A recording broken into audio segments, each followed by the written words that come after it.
Hi guys, welcome to our channel. ప్రస్తుతం మనతో పాటు దాము బాలాజీ గారు సీనియర్ జర్నలిస్ట్ ఉన్నారు. వారితో ఒకసారి మాట్లాడు. సార్ నమస్కారం సార్. నమస్తే.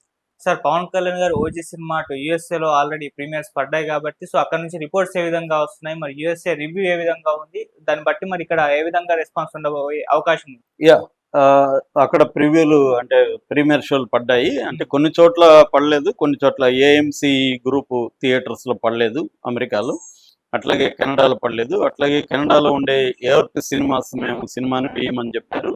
సో దీనివల్ల అక్కడ పవన్ ఫ్యాన్స్ చాలా డిసప్పాయింట్ అయ్యారు. చాలా చోట్ల ప్రింట్ అందక టైంకి సినిమా పడలేదు, కంటెంట్ అందలేదు. ప్రింట్ కాదు, కంటెంట్ అందలేదు. కంటెంట్ అందకపోవడం వల్ల, సరైన టైం లేకపోవడం వల్ల టికెట్లని డబ్బులు వాపస్ చేయడంలో కూడా ప్రాబ్లమ్స్ వచ్చాయని చెప్తున్నారు. ఏదేమైనా ఈ గందరగోళం మధ్య అయితే కొన్ని చోట్ల సినిమా అయితే పడింది. దాన్ని చూసిన వాళ్ళు చెప్పిన దాన్ని బట్టి నేను రివ్యూ చెప్తున్నాను. సో బేసిక్గా దీంట్లో పవన్ కళ్యాణ్, ప్రియాంక మోహన్, ఇమ్రాన్ హస్మి, అర్జున్ దాసు, ప్రకాష్ రాజు, శ్రేయరెడ్డి, రావు రమేష్ ఇలాగ మంచి కాస్టింగ్ ఉంది. అట్లాగే టెక్నీషియన్ విషయానికి వచ్చేసరికి Sujeeth direction, DVV Danayya producer, Ravi K Chandran and Manoj Paramahamsa cameramen ఇద్దరు చేశారు. అట్లాగే తమన్ మ్యూజిక్ చేశారు.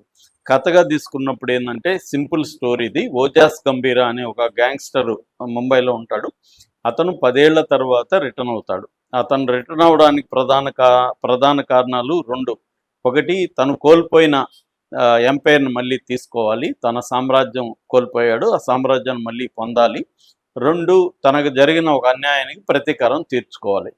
సో ఎవరి మీద ప్రతీకారం తీర్చుకోవాలంటే అక్కడ ఇప్పుడు ప్రజెంట్ అనేక గ్యాంగులు ఉన్నప్పటికీ వీళ్ళకి మొత్తానికి ఒక బిగ్ గ్యాంగ్స్టర్ ఉన్నాడు. అతనే ఓమీ బావ్, అంటే ఇమ్రాన్ హస్మి చేసిన క్యారెక్టర్. ఈ ఓమీ బావ్ అనే క్యారెక్టర్ ఒక గ్యాంగ్స్టరు. ఇతను రూత్లెస్ క్రైమ్ లార్డ్ అనమాట. చాలా రూత్లెస్, చాలా వైలెంట్ క్రైమ్ లార్డు.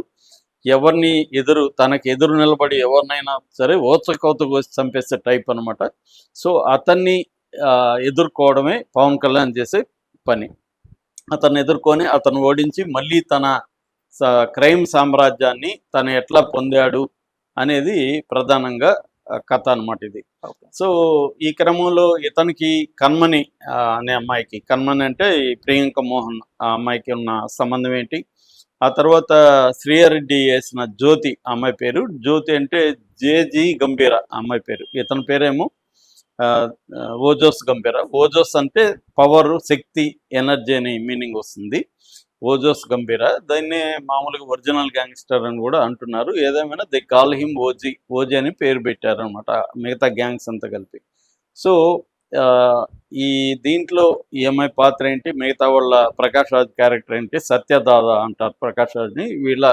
ఈ నేపథ్యంలో పవన్ కళ్యాణ్ క్యారెక్టర్ ఓజోస్ గంభీర్ అనే ఒక గ్యాంగ్స్టరు మళ్ళీ 10 ఏళ్ల తర్వాత వచ్చి తన సామ్రాజ్యాన్ని తను ఎట్లా పొందాడు, ఈ క్రమంలో విలన్స్ని ఎట్లా ఎదుర్కొన్నాడు, ఈ క్రమంలో కొంతమంది ఏమో ఇతనితో ఉంటూనే ఇతనికి ద్రోహం చేసిన వాళ్ళు, కొంతమంది ఎటు వీలైతే అటు జంప్ అయిపోయేవాళ్ళు, ఇలాగా ఆ ఒక క్రైమ్ ప్రపంచాన్ని ఎస్టాబ్లిష్ చేసి ఆ క్రైమ్ ప్రపంచంలో ఈ ఓజోస్ గంభీర అందరినీ రకరకాలుగా మెంటలీ, ఫిజికలీ, అంటే మైండ్ గేమ్స్లో ఎలా నెగ్గాడు, ఫిజికల్గా కూడా ఎలా నెగ్గాడు అనేది బేసిక్గా ప్లాట్ అనమాట ఇది కథ.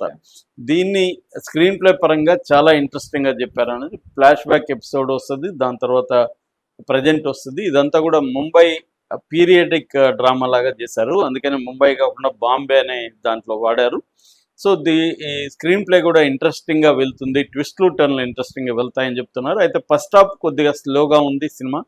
ఫస్ట్ హాఫ్లో ఎస్టాబ్లిష్ చేయడానికి కొంత టైం తీసుకున్నారు. సెకండ్ హాఫ్ మాత్రం చాలా పవర్ఫుల్గా ఉంది, చాలా ఇంట్రెస్టింగ్గా ఉంది. ముఖ్యంగా లాస్ట్ 20 మినిట్స్ చాలా బాగుంది. ముఖ్యంగా ఇమ్రాన్ హష్మీకి పవన్ కళ్యాణ్ క్యారెక్టర్ మధ్య వచ్చే ఫేస్ ఆఫ్ సీన్స్ అంటారు, ఆ ఫేస్ ఆఫ్ సీన్స్ అయితే చాలా బాగున్నాయని చెప్తున్నారు.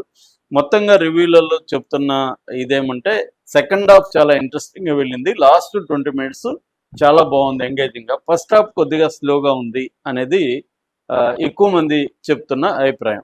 ఓకే, ఇక పెర్ఫార్మెన్స్కి వస్తే పవన్ కళ్యాణ్ ఎరగదీశాడని చెప్తున్నారు. దీంట్లో చాలా స్టైలైజ్డ్ అతని ఫైట్స్, కటానాతో చేసే ఫైట్స్, తర్వాత ఐక్యుడో అనే ఒక ఫైటు, ఇవన్నీ చాలా ఎక్స్ట్రాడినరీగా ఉన్నాయని చెప్తున్నారు. ఎందుకంటే 8 మంది కొరియోగ్రఫర్లు స్టంట్ కొరియోగ్రాఫర్లు, యాక్షన్ కొరియోగ్రాఫర్లు 8 మంది పనిచేస్తారు దీంట్లో.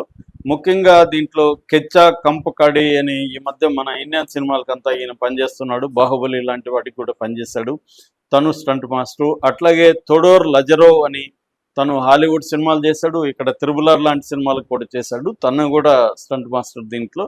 అంటే ఇంటర్నేషనల్ స్థాయి స్టంట్ మాస్టర్లు దీనికి పనిచేయడం, 8 మంది టీము స్టంట్ మాస్టర్లు పనిచేయడం వల్ల ఒక్కొక్క ఫైట్ కూడా చాలా డిఫరెంట్గా తీసుకొని వచ్చారు అని చెప్తున్నారు. ముఖ్యంగా లాస్ట్ 20 మినిట్స్లో యాక్షన్ సీక్వెన్సెస్ అదిరిపోయింది. ఒక హాలీవుడ్ సినిమా చూస్తున్న ఫీలింగ్ అయితే వచ్చింది. ఎందుకంటే జాన్ విక్ అనేది ఈ మధ్యకాలంలో 4-5 వచ్చాయి వరుసగా. ఆ జాన్ విక్ సిరీస్ అన్నీ కూడా చాలా బాగుంటాయి. యాక్షన్ మూవీస్ చాలా బాగుంటాయి. ఆ కైండ్ ఆఫ్ స్టైల్ దీంట్లో కూడా వాడాడు. అంటే స్టంట్లో కూడా స్టైలైజ్డ్ ఫైటింగ్స్ మనం ఇప్పటివరకు ఇండియాలో చూడని, బిగ్ స్క్రీన్ మీద చూడని స్టంట్స్ దీంట్లో ఉన్నాయి. పవన్ కళ్యాణ్ ఫ్యాన్స్కి అయితే పండగ అని చెప్తున్నారు. ఎందుకంటే పవన్ కళ్యాణ్ స్వాగ్ కానీ స్టైల్ కానీ చాలా ఎక్స్ట్రాడినరీగా ఉన్నాయి. సో వాళ్ళకైతే చాలా పండగ. మాస్ అందరూ కూడా ఎంజాయ్ చేస్తారు అనేది అందరూ రివ్యూవర్స్ అందరూ కూడా చెప్తున్నమాట. ఓకే. సో ఇక టెక్నికల్గా విషయానికి వస్తే ఇక్కడ ఏంటంటే డార్క్ సందుల గొంతుల్లో తీశారు. అవన్నీ చాలా రియలిస్టిక్గా నేచురల్గా ఉన్నాయని చెప్తున్నారు. అట్లాగే ఇంటీరియర్స్ అంతా వెరీ స్టైలైజ్డ్ సెట్టింగ్స్ చాలా బాగున్నాయని చెప్తున్నారు. లైటింగ్ కానీ ఇవన్నీ ఇంటీరియర్ సెట్టింగ్స్, ఆ జపనీస్ స్టైల్ వాడడం, కొన్ని చోట్ల వైట్స్ వాడడం, కొన్ని చోట్ల రెడ్స్ ఇవన్నీ మిక్స్ చేయడం, ఈ జపనీస్ ప్రాపర్టీస్ స్టైలు, ఇవన్నీ కాస్ట్యూమ్స్ ఇవన్నీ కూడా వెరీ స్టైలైజ్డ్గా ఉన్నాయి. అట్లాగే రెయిన్ ఎక్కువగా ఎక్స్టీరియర్స్ వచ్చినప్పుడు రెయిన్ బ్యాక్డ్రాప్లో ఎక్కువ తీసినట్టుగా చెప్తున్నారు. అవన్నీ కూడా ఎక్స్ట్రాడినరీగా వచ్చాయని చెప్తున్నారు. అంటే కెమెరా వర్క్ మాత్రం అదిరిపోయిందని చెప్తున్నారు. ఇక బ్యాక్గ్రౌండ్ స్కోర్ తమన్ అయితే మామూలుగా లేదు అసలు. ఇన్ని రోజులు నందమూరి తమన్ అని పేరు పిలుచుకున్నవాడు ఇప్పుడు తమన్ కళ్యాణ్ అని పెట్టుకునే స్థాయికి వెళ్ళిపోయాడు. ఎందుకంటే వరుసగా బ్రోక్ కానీ తర్వాత కానీ అతనే సినిమాలు చేసుకుంటూ వస్తున్నాడు పవన్ కళ్యాణ్కి. దీనికి కూడా చాలా బాగుంది, చాలా స్టైలైజ్డ్, కొత్తగా ఉంది బ్యాక్గ్రౌండ్ స్కోర్. ఎందుకంటే జపనీస్ ఇన్స్ట్రుమెంట్స్ దీంట్లో వాడడం అనేది చాలా ప్లస్ అయింది. తమన్ మ్యూజిక్ మాత్రం ఎక్స్ట్రాడినరీగా ఉంది. ముఖ్యంగా యాక్షన్ సీక్వెన్స్లో అదిరిపోయింది అనేది చెప్తున్నారు. ఓవరాల్గా ప్రొడక్షన్ వాల్యూస్ చాలా బాగా వచ్చాయనేది రివ్యూస్ చెప్తున్నారు. అయితే మైనస్లు ఏం చెప్తున్నారంటే అండ్ ఊహించిన స్థాయిలో సినిమా లేదు. అంటే కథ తెలిసిన కథ ప్రెడిక్టబుల్, ముందే మనకు తెలిసిపోతుంది. కథలో కొత్తదనం అయితే లేదు, ఆల్రెడీ ఊహించిందని చెప్తున్నారు. That is one minus. Second minus వచ్చి విఎఫ్ఎక్స్ అంత ఎఫెక్టివ్గా లేదు. విజువల్ ఎఫెక్ట్స్ ఊహించని స్థాయిలో లేదు. కాకపోతే హరిహర వీరమల్లులాగా వరస్ట్గా లేదు, కానీ ఇంకా ఈ హైప్కి తగినట్టుగా అయితే లేవు. అంటే బడ్జెట్ వీళ్ళు పెట్టలేదు దాని మీద. 250 కోట్లు 100 కోట్లు పవన్ కళ్యాణ్ తీసుకొని మిగతా సుజిత్ వీళ్ళకి వెళ్ళిపోయింది. ప్రొడక్షన్కి ఎక్కువ ఖర్చు పెట్టలేదు. సో విఎఫ్ఎక్స్ కొద్దిగా నిరాశగానే ఉన్నాయనేది కొంతమంది వాదన. కొంతమంది ఏమో పవన్ కళ్యాణ్ ఫ్యాన్స్ కాని వాళ్ళు రివ్యూలు రాసేటప్పుడు వాళ్ళు ఏం చెప్తున్నారంటే దీంట్లో యాక్షన్ సీక్వెన్స్లు బ్లడ్ ఎక్కువ ఉంది. సో ఫ్యామిలీస్ దీన్ని చూడడం కష్టం, ఎందుకంటే ఎక్కువ వైలెన్స్లు ఎక్కువ ఉన్నాయి, బ్లడ్ ఎక్కువ ఉంది. సో ఇది ఫ్యామిలీస్ అంతా వెళ్ళి చూడలేరు.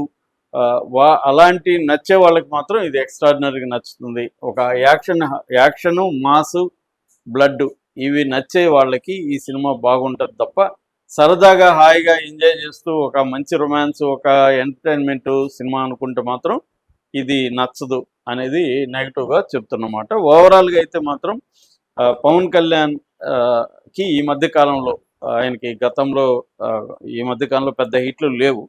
ఈ సినిమా మాత్రం ఖచ్చితంగా comeback film, Pawan Kalyan hit అవుతుంది, ఒక స్టైలైజ్డ్ యాక్షన్ మూవీగా నిలిచిపోతుంది.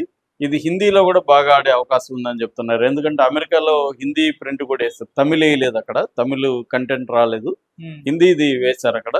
హిందీ కూడా ఇమ్రాన్ హష్మీది అయితే చాలా ఎక్స్ట్రాడినరీగా ఉందని చెప్తున్నారు. ఇప్పటి వరకు ఇమ్రాన్ హష్మీని ఇలా ఎవరు చూపించలేదు, Sujeeth very stylized and cruel. ఈ రెండు కాంబినేషన్ చాలా బాగుంది. ఇది మనం హాలీవుడ్లోనే ఇలాంటి విలన్స్ చూస్తుంటాము, ఆ స్టైల్లో ఉంది.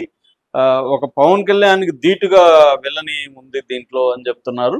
సో పవన్ కళ్యాణ్ అతను ఇద్దరు ఢీకొన్నప్పుడు కూడా ఏమాత్రం తగ్గకుండా ఇమ్రాన్ హష్మీ పెర్ఫార్మెన్స్ ఉంది అన్న ఇది కూడా హిందీ వాళ్ళు కూడా ఇమ్రాన్ హష్మీని బాగా పోడుతున్నారు. పవన్ కళ్యాణ్ కూడా చాలా స్టైలైజ్ కూడా ఉందని హిందీకి సంబంధించిన ఆడియన్స్ రివ్యూల్లో కూడా మనకి ఇదే కనబడుతుంది. ఓవరాల్గా మాస్ సినిమా, at the same time youth urban సెంటర్స్లో కూడా